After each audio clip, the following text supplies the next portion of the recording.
Je m'appelle Joyce Hightower, je suis médecin. Je travaille à OMS avec, on peut dire, trois chapeaux. Je suis officier de la sécurité des patients pour le IST. Le IST, ça veut dire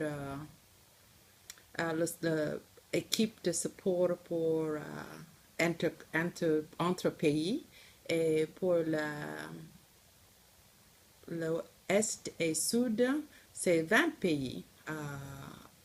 Commence avec Érythrée et ça fin Afrique du Sud.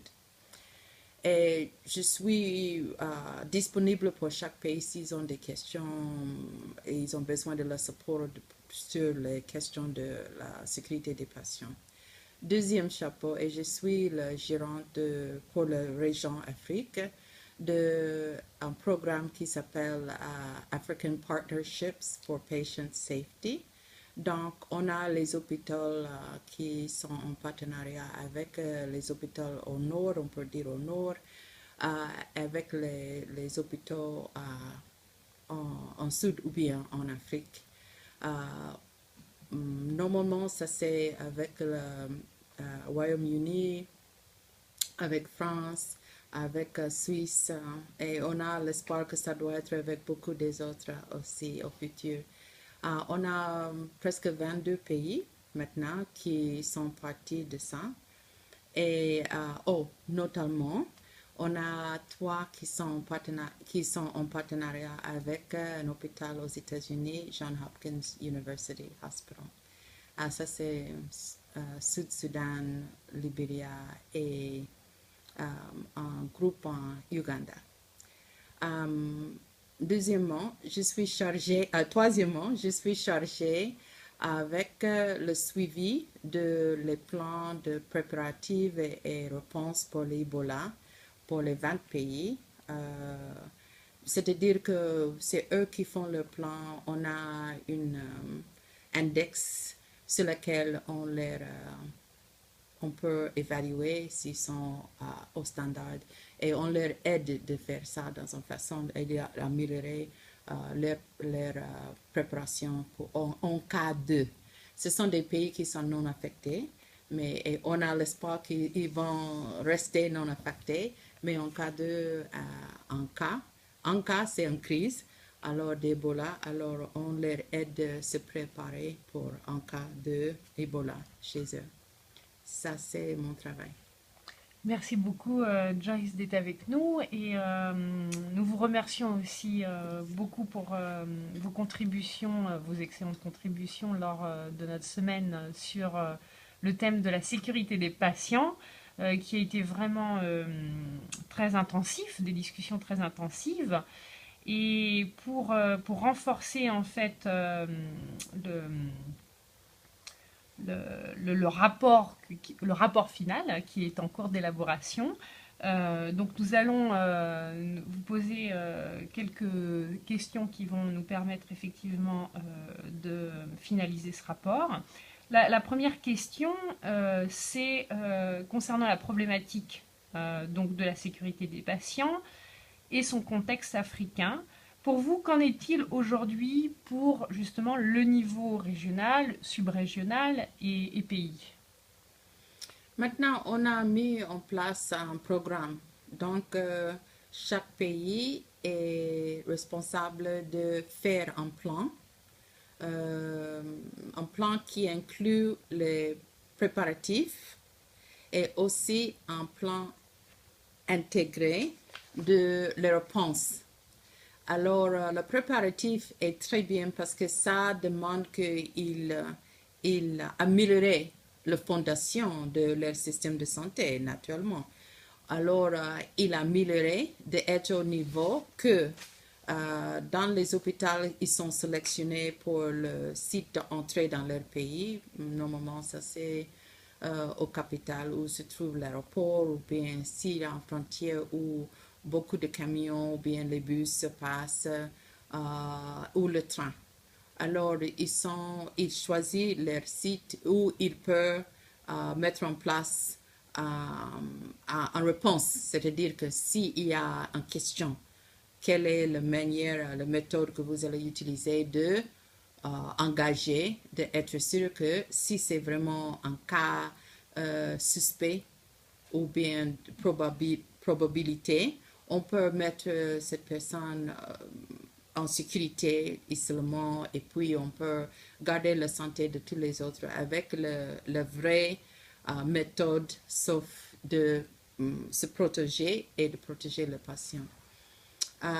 Et si il peut aussi sélectionner les endroits où la personne, dès qu'on est sûr que il a quelqu'un qu'on doit suivre, alors on doit suivre, alors on peut le mettre dans un endroit qui est bien arrangé. Ou bien en addition, on peut, si c'est quelqu'un qui n'est pas vraiment, on a les questions mais qui n'est pas malade, quel est votre moyen de leur suivi? C'est-à-dire que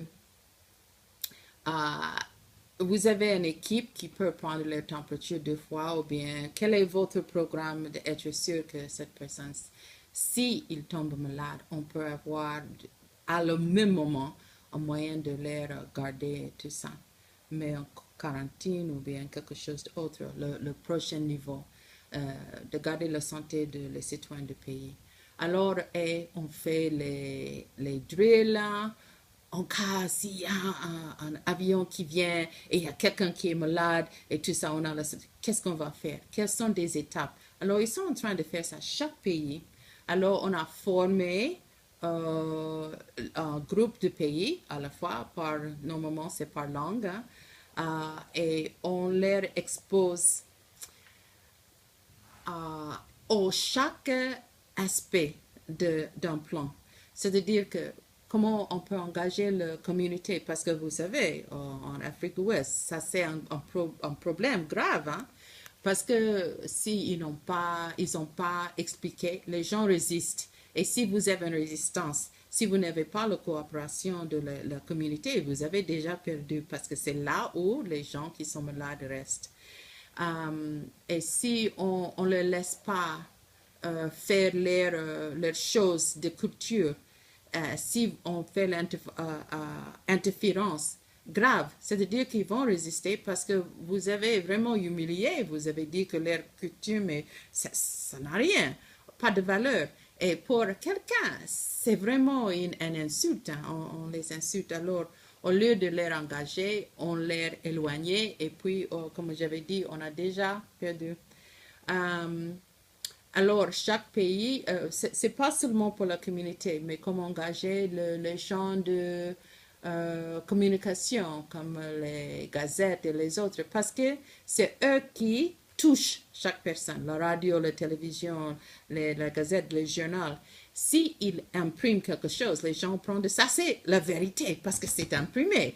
Alors, si vous dites, non, vous n'avez rien à faire avec nous, c'est-à-dire que vous avez aussi perdu le moyen de parler avec les gens qui touchent, hein, et dans une façon qu'ils pensent que ça c'est la vérité.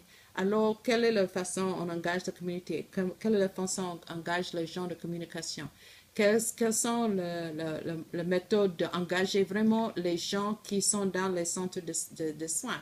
Parce qu'il peut dire, mais ça vaut pas la peine parce que nous n'avons pas de matériel et ils ne suivent pas les choses.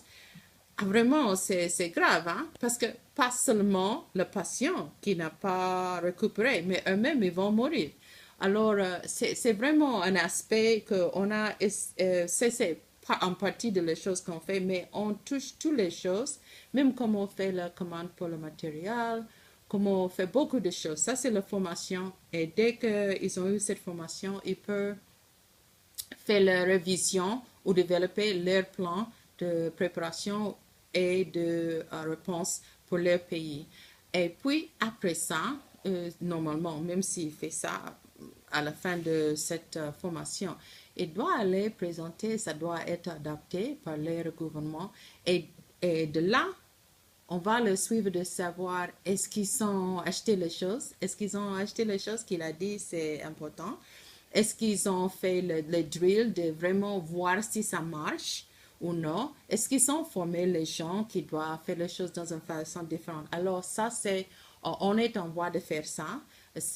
Alors moi, j'ai en grande charge de voir sur chaque point, est-ce qu'ils sont pris la chose pour leur contexte qui est le meilleur pour eux, ou bien est-ce qu'ils sont découvrir quelque chose d'innovatif, on peut partager avec les autres pays.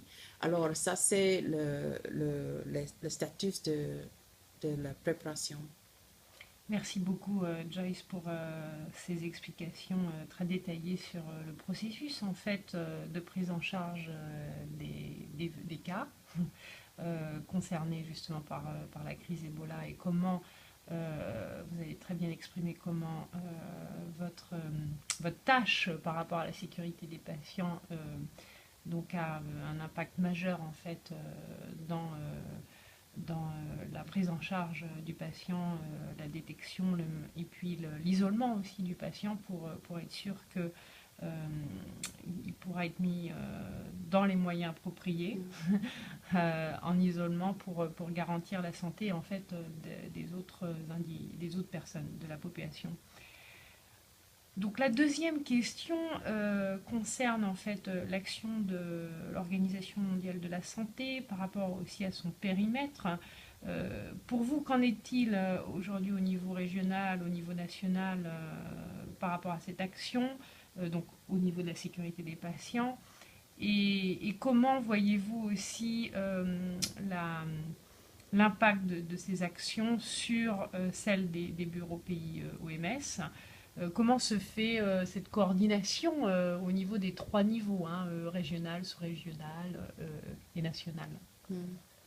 Ça, c'est une bonne question. Nous avons, même comme on a vu à Genève, on a eu un changement de département, réarrangement, tout ça. On a une nouvelle tête de le système de renforcement de le système de santé. Et on a commencé beaucoup de choses. De long terme, on a aussi commencé beaucoup, parce qu'on n'a que 3 personnes pour la région qui sont les points focaux pour la sécurité des patients. Alors, c'est un grand travail pour 3 personnes. Et on ne peut pas être partout tout le temps. Alors, ce qu'on a fait est deux choses. On a décidé de donner le moyen à chaque pays qui peut aller vitement eux-mêmes, de leur donner un plan schématique, comment développer les politiques de la sécurité des patients. Et pourquoi on a commencé là? On a commencé avec ça parce qu'on sait que même si vous avez un hôpital qui a fait beaucoup de choses, comment on peut mettre ça en place pour les autres hôpitaux, même dans les autres hôpitaux, même dans le même pays? Et comment on peut être sûr que les biens que vous avez développés peuvent être utiles pour le ministère de Santé s'il ne connaît pas, il n'est pas connaissant de ça. Alors, si vous avez un contexte de standards, parce que OMS a créé beaucoup de standards, beaucoup de guides, beaucoup de recommandations, beaucoup de manuels, mais si vous n'êtes pas connaissant de ça, comment vous pouvez utiliser? Maintenant, dans cette guide pour le développement de politique pour la sécurité de santé et pour la stratégie aussi, on a mis les étapes donc lesquelles on peut faire ça, pas une politique à part, mais intégrée dans la politique de la santé de le pays. Ça doit être en partie parce que ça c'est la base de toute la qualité de santé dans le pays. Et on a mis toutes les recommandations, tous les guides, tous les manuels. On a fait une liste dans chaque un de les 12 actions, les action areas pour la sécurité des patients. Donc, tous les 12 que AFRO a reconnu comme les 12 parties de la sécurité des patients, catégories. Alors, maintenant, on a toute l'information ensemble. Si vous voulez faire une politique pour la gestion des déchets, vous pouvez voir, ils ont fait un Rapid Assessment Test. Ils ont fait cette guide, ils ont fait tout ça. Et vous pouvez facilement, parce qu'on a extracté les points clés Vous pouvez facilement faire ça et si vous pensez que vous pouvez faire la stratégie parce que c'est une chose que vous voulez vraiment concentrer pour 2 ans, vous pouvez voir maintenant quelles sont des actions que vous pouvez faire de mettre en place votre politique. Alors, c'est un guide qui est vraiment bien reçu par beaucoup de gens. Ils sont en train de l'utiliser de établir leur politique et dès qu'ils ont fait leur analyse situationnelle de la sécurité des patients, maintenant, ils ont le moyen d'établir, développer leur stratégie pour 2 ans, 5 ans, 10 ans, dès qu'ils ont vraiment adressé toutes les 12 catégories de la sécurité des patients. Alors avec ça, ils peuvent avoir un plan clair, un plan clair. Ils sont très contents d'avoir ça. Et on est maintenant en train d'aller pays par pays, de les renforcer et de leur aider de faire leur plan stratégique pour les premiers 5 ans. Et comme ça, ils peuvent continuer. Et avec ça, on peut vraiment se mettre sur la route pour améliorer les choses. Avant ça, on peut prendre un, deux, mais c'est pas organisé. Maintenant, il peut avoir vraiment un plan clair avec les étapes claires et il peut commencer. C'est ça une grande chose. Deuxièmement, on a les formations sur la sécurité des patients. Vous savez que les mains, c'est le point d'entrée. L'hygiène des mains, c'est le point d'entrée pour la réduction de les infections nosocomiales. Ça, c'est une épidémie qui est vraiment grave partout dans le monde, surtout dans les pays de réduction de l'argent ou bien de moyens. Mais si vous n'avez pas fait la recherche, comment vous pouvez savoir ça? C'est les choses qui se passent chaque jour. Ah, quelqu'un est mort encore. Ok. Mais est-ce que si vous n'avez pas fait la recherche de mettre un à un et dire, mais ça c'est la raison, on peut couper ici et avoir moins de mobilité, moins de mortalité. Alors, on a le manque de recherche, mais chaque hôpital peut faire leur propre recherche, de savoir où il commence, mettre en place quelques activités et à la fin mesurer encore et voir ce qu'il a beaucoup amélioré avec les interventions qu'ils ont fait. Alors pour nous, on commence avec la politique parce que ça c'est quelque chose qui est parapluie pour le pays. Mais en même temps, on met les choses en place dans chaque hôpital, même si on prend un hôpital par pays, de faire voir que ça marche. Ça peut être, même avec les petits moyens, on peut avoir l'amélioration. Alors, on a fait les deux à la fois et on a vu que vraiment, on a fait des améliorations et les gens continuent à faire. Merci beaucoup, Joyce. Par rapport à ces documents, en fait, que vous mentionnez sur les politiques, les stratégies politiques en fait de sécurité patient, est-ce qu'il y a actuellement ces plans stratégiques disponibles? Est-ce que les pays le rendent disponible à travers leur propre site